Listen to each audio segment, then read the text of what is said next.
Qatar Airways grounded its entire Airbus A380 fleet in 2020, leaving a visible hole in its wide-body network. The decision, which was driven by the COVID-19 pandemic, had a dramatic impact on the airline's finances. However, its stance on the jet played a pretty big role in the overall reporting. Furthermore, when Qatar Airways would battle Airbus over quality concerns, the return of the A380 became a possible scenario. But for a series that is considered to be the biggest mistake internally at this airline, what is the story of the grounding, the return, the struggles with Airbus, and what is next? Well, in 2020, the industry and the world changed forever, as demand plummeted to zero due to restrictions that prevented travel around the world. Qatar Airways would remain one of the very few airlines that did continue to fly in some capacity.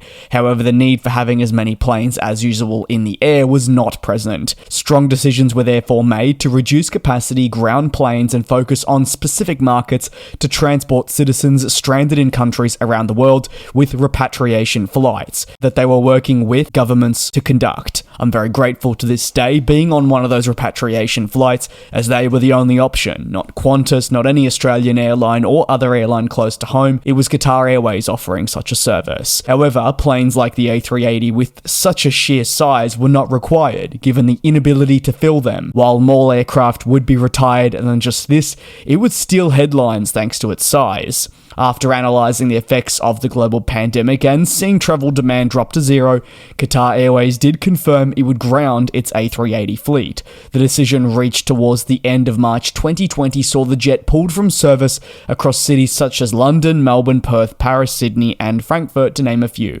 While not all these routes operated on a continuous year-round basis, we know that the airline removed the plane from scheduled operations through to at least June 2020. Ultimately, as the pandemic evolved, it became apparent over time that the requirement for an A380 to return to operation would be unlikely, given the operational challenges that had arisen. Qatar Airways wouldn't be the only company to respond to the lack of demand by grounding its fleet of A380s. However, its feelings for the jet would be different to those of operators such as Emirates and Australian flag carrier Qantas, who continuously backed the program and expressed their desire to have it return in some capacity when demand once more was present. Notably, for the longest time, Qatar Airways has expressed a strong dislike for the A380 product that is evident in comments from previous executives over the years. Formerly, the CEO Akbar Al-Baker, who was always incredibly outspoken about situations impacting the business, took the opportunity to often comment on the A380 as a plane and its performance within the group. Speaking with Forbes in 2023, Al-Baker said that the only reason the A380 was still in operation at this point was not because of its appreciation for the jet, but rather the airline's necessity to have this plane in service due to the current market conditions.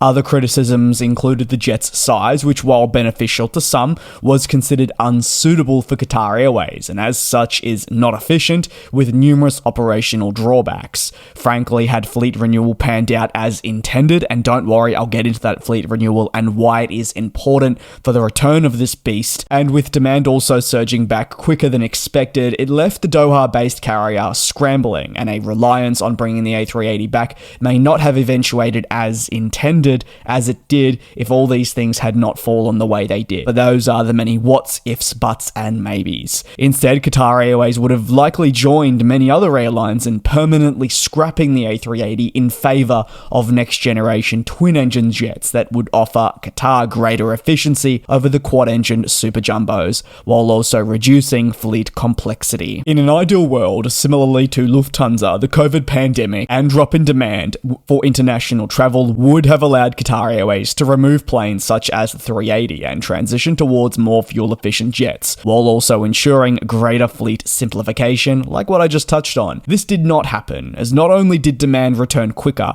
but a key thing here is the pandemic decimated supply chains, resulting in the inability of aircraft manufacturers to deliver new planes as intended. Additionally, Qatar Airways during the early 2020s engaged in a heated battle with Airbus over surface defect complaints related to the A350. It feels like that was just yesterday. It also feels like that was 20 years ago, but the reality is it made headlines right around the world, and it was not simply a one-week ordeal. Due to these problems, the airline refused to take on new planes, and in the same fashion, Airbus refused to deliver its new aircraft. A350s were grounded, Airbus Airbus even retaliated with an order that Qatar Airways had previously placed being cancelled.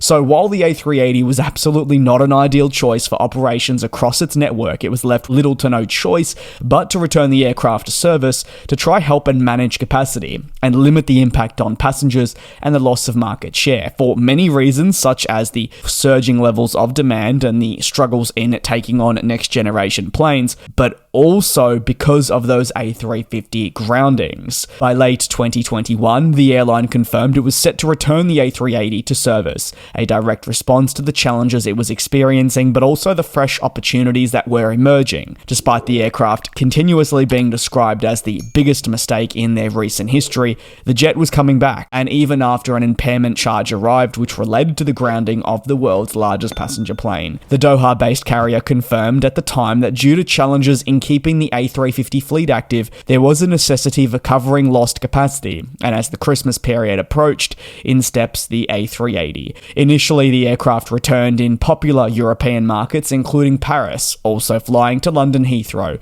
Both of these two cities and airports, therefore, had previously received the jet's services before the pandemic. Now, in the mid-2020s, the jet has returned to service and is seen across global destinations.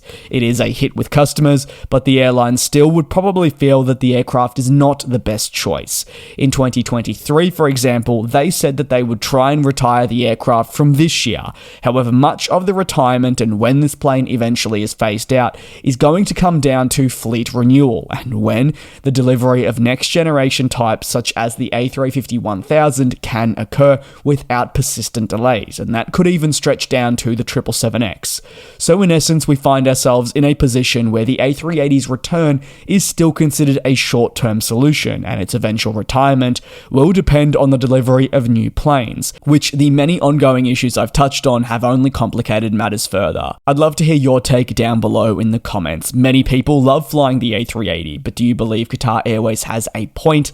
We know obviously in an ideal world, there are no real ideal worlds out there, but if there was to be one, hypothetically, the airline would have cut its losses and axed the A380 from its fleet in the early 2020s. It wouldn't have been the only airline, but maybe its motives and overall disdain for the plane would have outshone all other airlines that were retiring it purely because they felt it didn't have a place in their fleet. Thank you very much for tuning into this video right here on GlobeTrotting. I hope you're taking care and also being safe. Subscribe if you haven't already, and stay tuned in a couple of days for your latest industry analysis. And we'll